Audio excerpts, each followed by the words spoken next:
जय शिव शंकर। आप सभी को श्रवण मास के 22वें दिन की ढेरों शुभकामनाएं। आप सुन रहे हैं श्री शिव महापुराण। शिव महापुराण में आज 22वां दिन है, क्योंकि मासिक पारायण हम कर रहे हैं, अर्थात पूरे श्रवण मास में हम इस पुराण को पूर्ण करेंगे। तो आज 22वें दिन की कथा आप श्रवण करेंगे। आप सभी श्रोतागणों को मेरा नमस्कार। आप जिस भी किसी माध्यम से मुझे सुन रहे हैं, देख रहे हैं, मैं आप सभी को नमस्कार करता हूं, प्रभु को नमस्कार करता हूं। आइए परम पूज्य गुरुदेव के चरणों की वंदना करते हुए आज के अध्याय को आरंभ करेंगे। बड़ा ही उत्तम प्रसंग चल रहा है कि जब कामदेव दग्ध हो गए, कामदेव अग्नि के द्वारा भस्म हो गए, उसके बाद उस अग्नि को किस प्रकार से ब्रह्मदेव लेके गए और समुद्र में स्थापित कर दिया, जिससे कि वह जो अग्नि है, क्रोधाग्नि भगवान शंकर की, वो इस सृष्टि का विनाश ना कर दे। इससे आगे का वृतांत हम श्रवण करते हैं। जब यह चरित्र सुनाया ब्रह्मदेव ने, तो नारद जी कहने लगे, प्रभु इसके बाद क्या हुआ? देवी उमा पार्वती देवी का क्या हुआ? जब भगवान शंकर वहाँ तपस्या कर रहे थे, वो उनके साथ थी, वह चरित्र मुझे सुनाइए। तो ब्रह्मदेव कहते हैं कि जब भगवान शंकर के तीसरे नेत्र से निकली उस क्रोधाग्नि के द्वारा कामदेव मदन को भस्म कर दिया गया, उसको देखकर देवी पार्वती अत्यंत ही घबरा गई, विचलित हो उठी, और उसके बाद वो अपनी सखियों के साथ अपने नगर के लिए, पिता के महल के लिए वापस चली आई। उधर जब उस अग्नि ने कामदेव को जलाया, तो वहां एक आकाशवाणी हुई, आकाश जोर से गूंज उठा, बड़ा ही अद्भुत शब्द प्रकट हुआ। उस महान शब्द के कारण जिसने भी उसको सुना वो विचलित हो गया, चिंतित हो गया। जब उसको हिमवान ने सुना तो हिमवान भी चिंतित हो गए कि ये कैसी आवाज है, ये क्या हो रहा है। वो अपने महल से दौड़े, जहां देवी पार्वती भगवान शंकर के साथ उस तपस्या स्थल पर थी। तभी उन्होंने देखा कि देवी पार्वती वहां से चली आ रही हैं। उन्होंने अपनी पुत्री को सकुशल देख चिंता से मुक्ति पाई। देवी पार्वती विरह से रो रही थी। पुत्री को अत्यंत विहल हुई देख के शैलराज ने उनको प्रेम से समझाया, सांत्वना दी, और शीघ्र ही उनको महल के भीतर ले आए। उधर कामदेव का दाह करके महादेव जी वहां से अदृश्य हो गए, और देवी पार्वती यहाँ महल में अत्यंत ही विचलित और विरह की अग्नि में जलने लगी। जब माता से मिली, माता ने गले लगाया, तो थोड़ी सांत्वना तो मिली, परंतु देवी पार्वती का जो चित्त था वो अभी भी महादेव जी में ही था। वो महादेव जी में ही अपना चित्त लगा चुकी थी। तो उनका शरीर यहाँ रहता था, पर चलते फिरते, हंसते बोलते, सखियों के बीच में बैठे बैठे भी वो सदा महादेव जी का ही चिंतन करती रहती थी। इस प्रकार पार्वती भगवान शिव के विरह से मन ही मन अत्यंत क्लेश का अनुभव करती थी, और थोड़ा सा भी सुख उन्हें प्राप्त नहीं होता था। शैलराज, हिमवान, उनकी पत्नी मेनका तथा उनके मैनाक आदि जो पुत्र हैं, जो बड़े उदार चेता हैं, वो सब उन्हें सांत्वना देते थे। तथापि देवी पार्वती भगवान शंकर को भूल ना सकी। फिर एक दिन इंद्र की प्रेरणा से घूमते घामते देव ऋषि नारद हिमाचल के महल में पधारे। महात्मा हिमवान ने जब आते हुए देखा नारद को, उनका स्वागत सत्कार किया, कुशल मंगल पूछा। फिर हिमाचल ने उन्हें आसन दिया। आसन पर देव ऋषि नारद विराजमान हो गए। कहने लगे कि किस तरह से उनका आगमन हुआ। देव ऋषि नारद ने राजा हिमवान से कुशल पूछी तो राजा बड़े चिंतित थे, और जो महादेव जी के साथ सेवा में जो वृतांत हुआ था वह संपूर्ण वृतांत उन्होंने देव ऋषि नारद को सुना दिया और कहा कि तभी से देवी पार्वती अत्यंत चिंतित हैं, कहीं उनका मन नहीं लगता। यह सुन के देव ऋषि नारद राजा को छोड़ते हैं और देवी पार्वती से मिलने चले जाते हैं महल के भीतर। ऋषिवर को आया हुआ देखकर देवी ने प्रणाम किया। ऋषि वहां पर बैठ गए और कहने लगे, काली के तुम मेरी बात सुनो, मैं दयावश सच्ची बात कह रहा हूं। मेरा वचन तुम्हारे लिए सर्वथा हितकर है, निर्दोष तथा उत्तम काम्य वस्तुओं को देने वाला है। तुमने महादेव जी की जो सेवा की थी वह फलीभूत नहीं हुई, वह बिना तपस्या के गर्वयुक्त होकर की थी, और गर्वयुक्त होकर की गई तपस्या से या गर्वयुक्त होकर की गई सेवा से भगवान शंकर कभी प्रसन्न नहीं होते। तुम्हारे जो स्वामी हैं महेश्वर, वो विरक्त हैं और महायोगी हैं। उन्होंने केवल कामदेव को जलाकर जो तुम्हें सकुशल छोड़ दिया है उसमें यही कारण है, अन्यथा दोषी तो तुम भी थी उनकी नज़र में, पर तुम्हें कुछ नहीं कहा उन्होंने। वो अवश्य तुम्हें सहधर्मिणी बनाएंगे। तुम्हें कभी भी शंभू का परित्याग नहीं करना चाहिए। देवी, तुम हठपूर्वक शिव को अपनाने का यत्न करो। शिव के सिवा दूसरे किसी को अपना पति स्वीकार नहीं करना। देव ऋषि नारद की यह बात सुनकर गिरजा कुमारी काली जो हैं कुछ उल्लासित हुई और हाथ जोड़कर देव ऋषि नारद से कहने लगी कि प्रभु, आप सर्वज्ञ हैं, जगत का उपकार करने वाले हैं, तो मुझे रुद्रदेव की आराधना के लिए कोई मंत्र दीजिए। देवी ने कहा कि प्रभु, आप मुझे कोई मंत्र दीजिए जिसके द्वारा मुझे रुद्र की कृपा प्राप्त हो जाए।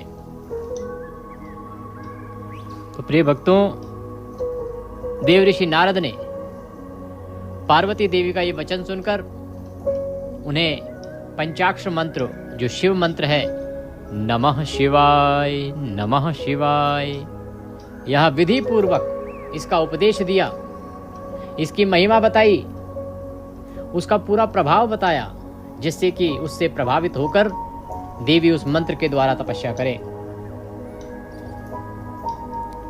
कहा कि तुम्हारे द्वारा आराधित भगवान शिव अवश्य ही शीघ्र ही तुम्हारी आंखों के सामने प्रकट हो जाएंगे यदि तुम इस मंत्र के द्वारा अविचल रहते हुए तपस्या करोगी। और तपस्या से ही सबको मनवांछित फल की प्राप्ति होती है देवी, अन्यथा किसी वस्तु की प्राप्ति नहीं। केवल तपस्या ही है जो आपको मनवांछित फल देने वाली है। इस प्रकार काली को तपस्या की सीख देकर और मंत्र देकर देव ऋषि नारद वहां से चले गए। प्रियभक्तों, नारद के चले जाने पर देवी पार्वती अत्यंत प्रफुल्लित हुई और प्रफुल्ल चित्त पार्वती महादेव जी की तपस्या को करने के लिए माता और पिता से अनुमति के लिए चल दी। जब पिता को इसके विषय में पता चला तो पिता ने स्वीकार कर लिया, परंतु देवी पार्वती की जो माता है मैना, उन्होंने मना कर दिया, क्योंकि मैना अपनी पुत्री को लेकर बड़ी चिंतित थी। उन्हें लगता था कि वन में जाके कठिन तपस्या करके वलकल धारण करके मेरी प्यारी सी बच्ची कैसे रहेगी। अतः मैना ने मना कर दिया। परंतु जब उन्होंने देखा कि देवी पार्वती को इससे और अधिक बुरा लगा है, वो विरह की अग्नि में जलती जा रही हैं, देवी पार्वती को प्रसन्नता होगी यदि माता आज्ञा दे दें, तो शिवा को दुखी हुई जान के देवी मैना ने भी अपना जो विचार था वो बदल दिया और वन में जाके तपस्या करने की आज्ञा दे दी। प्रिय भक्तों, माता पिता को प्रसन्नता पूर्वक प्रणाम करके शिव के स्मरण पूर्वक दोनों सखियों के साथ देवी पार्वती अब तपस्या के लिए चल दी हैं। अनेक प्रकार के प्रिय वस्तुओं का उन्होंने त्याग कर दिया और मूंज की मेखला बांध ली, वलकल धारण कर लिए, हार का परिहार करके उत्तम मृग चर्म को हृदय से लगा लिया और तपस्या के लिए गंगा अवतरण गंगोत्री तीर्थ को चुना और गंगोत्री तीर्थ की ओर चल पड़ी, जहां ध्यान लगाते हुए भगवान शंकर ने कामदेव को दग्ध किया था। हिमालय का वही शिखर गंगा अवतरण के नाम से प्रसिद्ध है। वहीं पर देवी पार्वती अब जाके तपस्या करती हैं। गौरी के तप करने से ही उस शिखर का नाम गौरी शिखर रखा गया। शिवा ने अपनी तप की परीक्षा के लिए वहां बहुत से सुंदर एवं पवित्र वृक्ष लगाए जो फल देने वाले थे। सुंदरी पार्वती ने पहले भूमि शुद्ध करके वहां एक वेदी का निर्माण किया। तदंतर ऐसी तपस्या आरंभ की जो श्रेष्ठ मुनियों के लिए भी संभव नहीं थी। वे मन सहित संपूर्ण इंद्रियों को शीघ्र ही काबू में वश में करके उस वेदी पर उच्च कोटि की तपस्या करने लगी। प्रिय भक्तों, देवी की तपस्या बड़ी अद्भुत थी। जब ग्रीष्म ऋतु आती थी तो चारों ओर दिन रात आग जलाए रखकर बीच में बैठी रहती थी और बीच में बैठ के निरंतर नमः शिवाय नमः शिवाय नमः शिवाय इस मंत्र का जाप करती रहती थी। सुस्थिर आसन पर बैठकर या किसी पत्थर की चट्टान पर आसन लगा लेती थी और निरंतर जब गर्मी के बाद वर्षा ऋतु आती तो भीगती बरसात में जलधारा से भीगती रहती थी और तपस्या करती रहती थी। और जब ठंड हो जाती थी शीतकाल में निराहार रहकर भगवान शंकर के भजन में तत्पर हो वे सदा शीतल जल के भीतर खड़ी रहती थी। रात भर बर्फ की चट्टानों पर बैठी रहती थी। सोचिए, जिस स्थान पर आज शीत ऋतु में यात्राएं रोक दी जाती हैं, उस स्थान पर देवी ने हजारों वर्ष तक तपस्या करी बिना कुछ खाए पिए। देवी वहां बैठती, रात दिन तपस्या में लीन रहती, शिव का ध्यान करती थी और जब भी कभी बीच में थोड़ा समय मिलता तो अपने लगाए हुए वृक्षों को प्रसन्नता पूर्वक सींचती और वहां पधारे हुए जो अतिथि होते थे उनका आतिथ्य सत्कार करती थी। शुद्ध चित्त वाली देवी पार्वती ने प्रचंड आंधी, कड़ाके की सर्दी, अनेक प्रकार की वर्षा, दुस्सह धूप का भी सेवन किया। उनके ऊपर वहां नाना प्रकार के दुख आए, परंतु उन्होंने उन सबको कुछ नहीं गिना। किसी दुख से वो कभी विचलित ही नहीं हुई। केवल भगवान शंकर में मन लगाकर वहां सुस्थिर भाव से खड़ी या बैठी रहती थी। इस प्रकार उनका जो पहला वर्ष था वो फल आहार में व्यतीत हुआ। उसमें केवल उन्होंने फल खा के पूरा एक वर्ष बिता दिया। दूसरा वर्ष जब आरंभ हुआ तो दूसरा पूरा वर्ष उन्होंने केवल पत्ते चबाकर बिताया, फल भी त्याग दिए, केवल पत्ते चबाए। इस तरह तपस्या करती हुई देवी पार्वती ने क्रमशः असंख्य वर्ष व्यतीत कर दिए और उसके बाद देवी शिवा ने पत्ते खाना भी छोड़ दिया। सर्वथा निराहार रहने लगी, कुछ भी आहार ही ग्रहण नहीं करती थी। उनका तपस्या में जो प्रेम था वो बढ़ता गया, अनुराग बढ़ता गया, क्योंकि उन्होंने पर्ण का त्याग कर दिया था, इसीलिए उनको अपर्णा भी कहा गया है। इसके बाद पार्वती भगवान शिव के स्मरण पूर्वक एक पैर से खड़ी होके पंचाक्षर मंत्र का जप करती हुई बड़ी भारी तपस्या करने लगी। जैसे जैसे समय व्यतीत हो रहा है वैसे वैसे देवी की तपस्या और अधिक उग्र होती जा रही है, कठिन होती जा रही है। उनके अंग चीर और वलकल से ढके थे। वे मस्तक पर जटाओं का समूह धारण किए रहती थी। इस प्रकार शिव के चिंतन में लगी हुई पार्वती ने अपनी तपस्या के द्वारा मुनियों को जीत लिया। उस तपोवन में महेश्वर के चिंतन पूर्वक तपस्या करती हुई काली के 3000 वर्ष व्यतीत हो गए। सोचिए, 3000 वर्ष देवी लगातार तपस्या करती रही, बिना कुछ खाए पिए अब तपस्या चल रही है।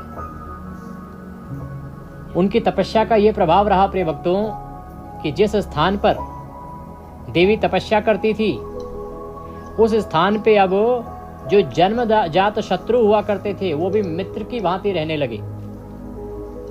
वहीं शेर बैठा है और वहीं पे हिरण, गायें घूम रही हैं। जो जन्म से ही एक दूसरे के शत्रु होते हैं, अत्यंत क्रूर होते हैं, वे सब जीव जंतु उस क्षेत्र में आकर वैर भाव भूल जाते थे और प्रेम से एक साथ रहा करते थे। अनेकों वर्ष व्यतीत हो जाने के बाद देवी यह विचार करने लगी कि क्या कारण है, क्यों अभी तक भगवान प्रसन्न नहीं हुए, उनसे कहीं कोई कमी तो नहीं रह रही। देवी कहती है कि यदि मैं समस्त कामनाओं का परित्याग करके भगवान वृषभ ध्वज में अनुरक्त हुई हूं तो वे कल्याणकारी भगवान शिव यहां मुझ पर प्रसन्न हो, और यदि मैंने नारद दत्त शिव पंचाक्षर मंत्र का सदा उत्तम भक्ति भाव से विधि पूर्वक जप किया हो तो भगवान शंकर मुझ पर प्रसन्न हो। यदि मैं सर्वेश्वर शिव की भक्ति से युक्त एवं निर्विकार हूँ तो भगवान शंकर मुझ पर अत्यंत प्रसन्न हो। इस प्रकार तपस्या करते करते समय व्यतीत होने लगा। जब इतना लंबा समय व्यतीत हो गया, उनकी माता को चिंता हुई, पिता मैनाक को चिंता हुई, पिता हिमाचल को चिंता हुई, माता मैना को चिंता हुई, भाई मैनाक को भी चिंता हुई। वे सभी देवी पार्वती से मिलने के लिए आए। माता मैना ने देवी पार्वती को समझाने का प्रयास किया कि हे देवी, तुमने ये बड़ी विचित्र साधना आरंभ कर दी है, इसको छोड़ दो, क्योंकि भगवान शंकर को प्राप्त करना बड़ा दुष्कर कर्म है। ये प्रत्येक मनुष्य के लिए संभव नहीं है। इतनी कठिन साधना ना करो, क्योंकि उनको पाना आसान नहीं है। माता पिता को चिंता होती है, जब संतानें परेशान रहती हैं तो उनको लगता है कि अरे इतना क्यों कष्ट झेल रही है मेरी संतान। उसी प्रकार से माता पिता चिंतित हैं, सब समझा रहे हैं कि तुम तपस्या छोड़कर घर लौट चलो। देवी पार्वती कहती हैं कि पिताजी, माताजी तथा मेरे सभी बंधव, जो भी बंधु बांधव हैं, मैंने पहले जो बात कही थी उसे क्या आप लोगों ने भुला दिया है? अस्तु, इस समय भी मेरी जो प्रतिज्ञा है उसे आप लोग सुन लें। जिन्होंने रोष से कामदेव को जलाकर भस्म कर दिया है, वे महादेव जी यद्यपि विरक्त हैं तो भी मैं अपनी तपस्या से उन भक्त वत्सल भगवान शंकर को अवश्य संतुष्ट करूंगी। आप सब लोग प्रसन्नता पूर्वक अपने अपने घर को जाएं, महादेव जी संतुष्ट होंगे ही, इसमें अन्यथा विचार की आवश्यकता नहीं है। उन्होंने कामदेव को जलाया है और जिन्होंने इस पर्वत के वन को भी जलाकर भस्म कर दिया है, उन भगवान शंकर को मैं केवल तपस्या से यहीं बुलाऊंगी। हे महाभागगण, आप यह जान ले कि महान तपोबल से ही भगवान सदाशिव की सेवा सुलभ हो सकती है।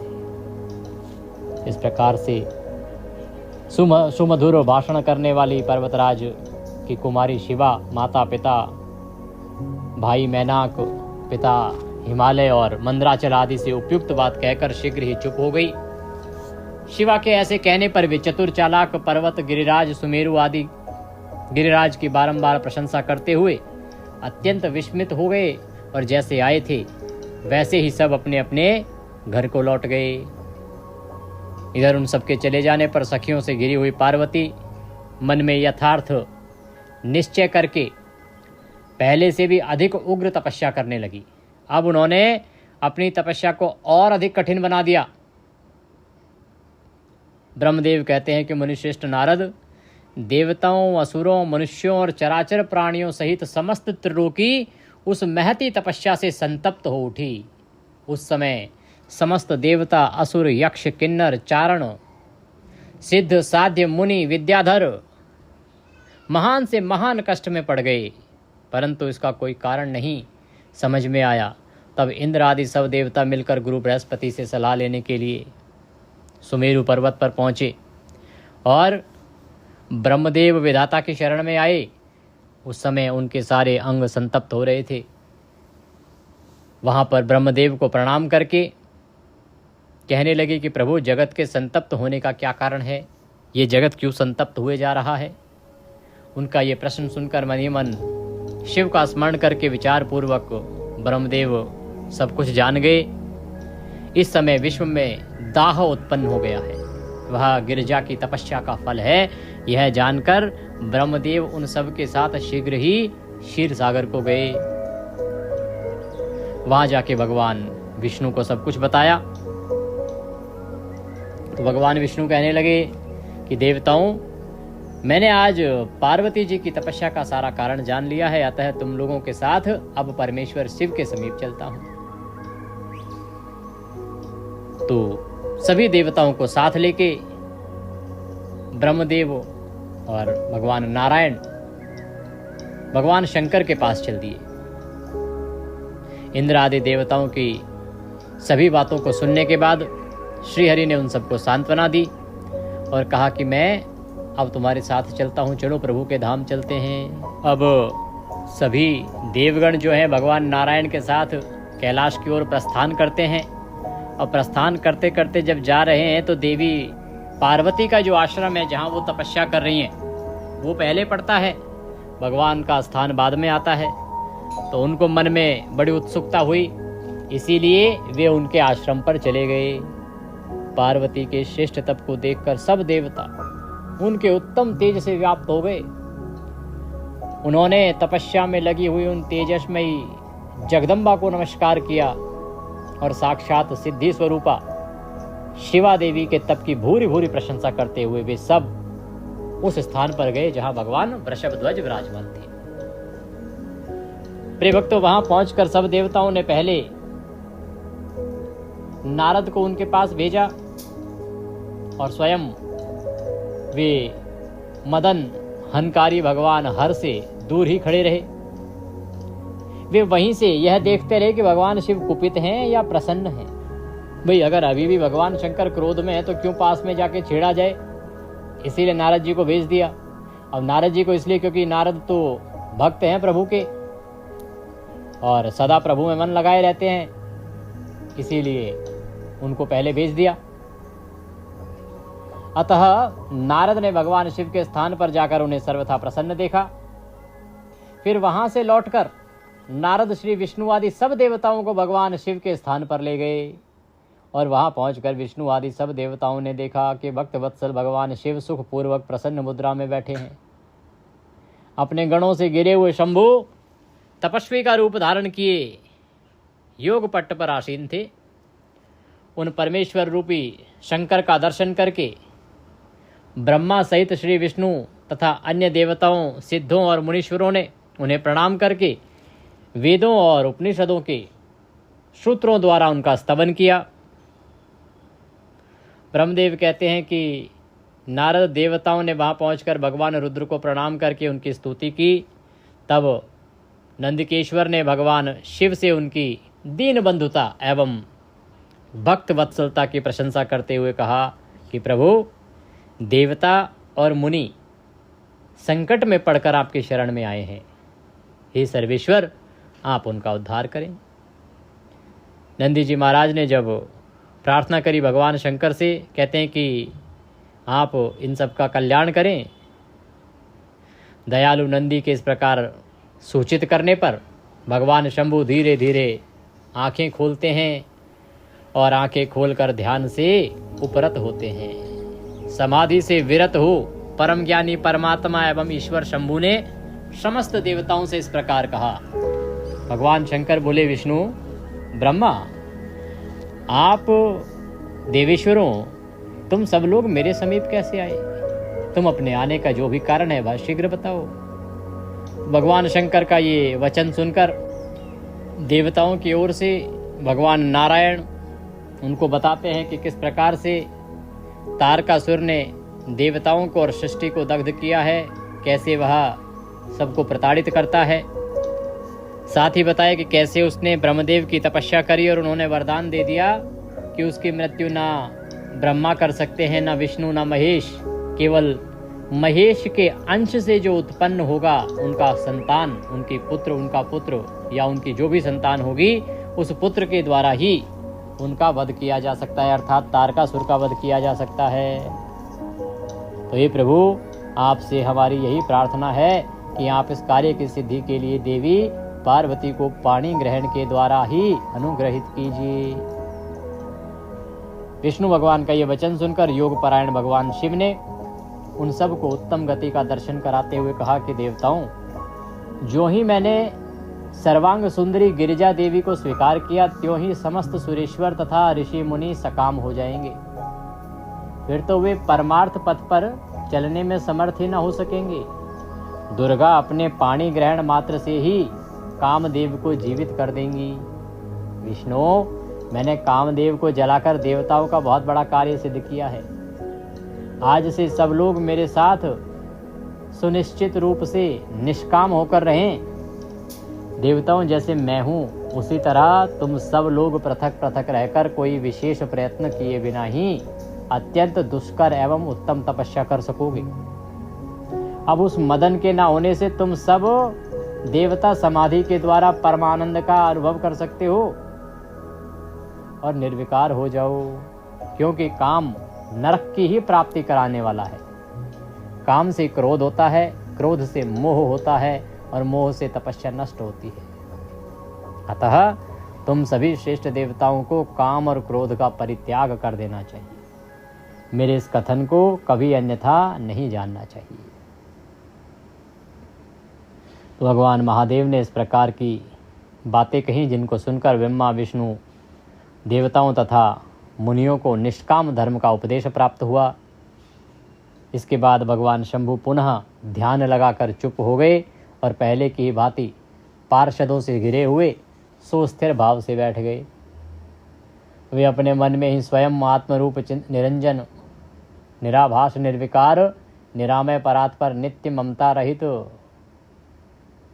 एवं प्रकृति से पर परमात्मा का चिंतन करने लगे। इस प्रकार परम स्वरूप का चिंतन करते हुए वे ध्यान में स्थित हो गए। देव देव महादेव करुणा सागर प्रभु, हम आपकी शरण में आए हैं, आप महान कलेश से हमारा उद्धार कीजिए। इस बात को सुनकर सभी देवता भगवान शंकर की स्तुति करने लगे, क्योंकि भगवान तो चले गए फिर से समाधि में। तो देवताओं ने पहले नंदीश्वर से प्रार्थना करी। नंदी जी से जब सम्मति मिल गई तो भगवान से प्रार्थना करने लगे कि प्रभु हमारा उद्धार करो, उद्धार करो। इसके बाद वे सब देवता प्रेम से व्याकुल चित्त हो उच्च स्वर से फूट फूट कर रोने लगे। ब्रह्मदेव के साथ भगवान श्री हरि उत्तम भक्ति भाव से युक्त हो मन ही मन भगवान शंभु का स्मरण करते हुए अत्यंत दीनतापूर्ण वाणी द्वारा उनसे अपना अभिप्राय निवेदन करने लगे। बार बार भगवान जो है अब शंकर जी से प्रार्थना कर रहे हैं। श्री हरि कहते हैं कि महेश्वर, आप सर्वज्ञ हैं, सबके अंतर्यामी ईश्वर हैं, क्या आप हमारे मन की बात नहीं जानते? अवश्य जानते हैं, तथापि आपकी आज्ञा से मैं स्वयं भी कहता हूँ। सुखदायक शंकर, हम सब देवताओं को तारकासुर से अनेक प्रकार का दुख प्राप्त हुआ है। प्रभु, हमारा और इन देवताओं का, इस पृथ्वी का आपके द्वारा ही उद्धार हो सकता है। आपके लिए ही देवी ने गिरिराज हिमालय से जन्म प्राप्त किया है और शिवा के गर्भ से आपके द्वारा जो पुत्र उत्पन्न होगा उसी से तारकासुर की मृत्यु होगी, दूसरे किसी उपाय से नहीं होगी। ब्रह्मा जी ने उस दैत्य को यही वर दिया है, इस कारण से दूसरे से उसकी मृत्यु हो ही नहीं सकती। अतएव वह निडर होकर सारे संसार को नष्ट कर रहा है और सबको कष्ट दे रहा है। और प्रभु, उधर नारद जी की आज्ञा से पार्वती देवी कठोर तपस्या कर रही हैं। उनके तेज से समस्त चराचर प्राणी त्रिलोकी आच्छादित हो गई है।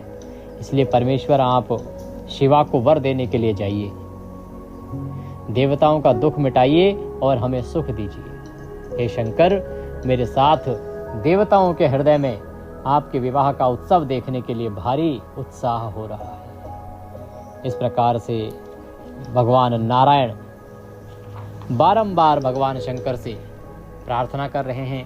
उधर देवगण ऋषिगण भी भगवान की स्तुति कर रहे हैं और उसके बाद सब के सब उनके सामने खड़े हो गए। भक्तों के अधीन रहने वाले शंकर भी, जो वेद मर्यादा के रक्षक हैं, देवताओं की बात सुनकर के नेत्र खोलते हैं और हंसकर कहते हैं कि हे हरे विधे और हे देवताओं, तुम सब लोग आदरपूर्वक सुनो। मैं यथोचित विशेषतः विवेकपूर्ण बात कह रहा हूँ। विवाह करना मनुष्य के लिए उचित कार्य नहीं है, क्योंकि विवाह दृढ़तापूर्वक बांध रखने वाली बहुत बड़ी बेड़ी है। जगत में बहुत से कुसंग हैं, परंतु स्त्री का संग उनमें सबसे बढ़कर है। मनुष्य सारे बंधनों से छुटकारा पा सकता है, परंतु स्त्री प्रसंग रूपी बंधन से वह मुक्त नहीं हो पाता। लोहे और काठ की बनी हुई बेड़ियों में दृढ़ता पूर्वक बंधा हुआ पुरुष भी एक दिन उस कैद से छुटकारा पा जाता है, परंतु स्त्री पुत्र आदि के बंधन में बंधा हुआ मनुष्य कभी छूट नहीं पाता। महान बंधन में डालने वाले विषय का सदा बढ़ते रहते हैं। जिसका मन विषयों के वशीभूत हो गया, उसके लिए मोक्ष स्वप्न में भी दुर्लभ है। विद्वान पुरुष यदि सुख चाहता है तो वह विषयों को विधि पूर्वक त्याग दे। यद्यपि मैं ये सब जानता हूं, फिर भी इस संसार के हित के लिए, आप सबके हित के लिए, इस जगत के कल्याण के लिए जो तुम कहते हो, मैं वह अवश्य करूंगा। इस प्रकार से भगवान शंकर ने जब कहा, सभी देवता प्रसन्न हो गए और उधर भगवान शंकर को प्रणाम करके सभी अपने अपने धाम को चले गए। बोलिए शंकर भगवान की जय। इसी के साथ आज की कथा को हम यहाँ विराम देते हैं। कल हम इससे आगे का वृतांत श्रवण करेंगे कि किस प्रकार से भगवान शंकर अब देवी पार्वती की तपस्या की परीक्षा लेते हैं। अनेकों परीक्षाएं होंगी। अभी भगवान शंकर स्वयं भी जाएंगे, सप्तऋषियों के द्वारा भी परीक्षा ली जाएगी। ये परीक्षा विषयक वृतांत काफी लंबा चलेगा। फिर भगवान शंकर किस प्रकार से पहुंचेंगे उनके महल में नट बन के, वहां भी लीला करेंगे। ये प्रसंग बहुत बड़ा है, बड़ा उत्तम है। इसका हम आगे श्रवण करेंगे। आज की कथा को यहीं विराम देते हैं। कथा के निमित्त यदि दक्षिणा आदि कुछ भी अर्पित करना चाहते हैं तो आपकी स्क्रीन पर एक QR कोड आ रहा होगा, उसको स्कैन करके उस पर भेज सकते हैं। व्हाट्सएप पे यदि आप जुड़ना चाहते हैं, जैसे कि आपको सभी जानकारियाँ सीधे मोबाइल पर प्राप्त होती रहें, तो आपके स्क्रीन पर एक नंबर आ रहा होगा 900 से, उस पर व्हाट्सएप मैसेज कीजिए, लिखिए अपना नाम और कहिए कि आप सभी तिथि त्यौहार की जानकारी पाना चाहते हैं। तो हम आपको अपने साथ व्हाट्सएप पर ऐड करेंगे और फिर सब जानकारी आपको प्राप्त होनी आरंभ हो जाएगी। ये सुविधा निःशुल्क है, आप इसका लाभ अवश्य लीजिए। आने वाली एकादशी बड़ी महत्वपूर्ण है, स्नान के लिए, दान के लिए, पूजा के लिए और पुण्य प्राप्त करने के लिए। पूरी जानकारी वीडियो में उपलब्ध कराई गई है, उसको अवश्य देख लीजिएगा। इस एकादशी के पारण में भी बड़ी विलंब रहेगा, उसकी जानकारी भी अपलोड की जा रही है, शीघ्र ही आपको प्राप्त हो जाएगी। एकादशी के साथ सोमवार का व्रत कैसे करें, इसकी जानकारी भी चैनल पर उपलब्ध है, उसको भी देखिए। और प्रिय भक्तों, जुड़ जाइए हमारे साथ, जिससे कि आप सभी प्रकार की उत्तम जानकारियां प्राप्त कर सकें। आगे भाद्रपद मास आरंभ होने वाला है, उसमें भगवान श्री कृष्ण का परम चरित्र आप श्रवण करेंगे। भगवान नारायण आप सब पर कृपा करें। जय शिव शंकर, हर हर महादेव।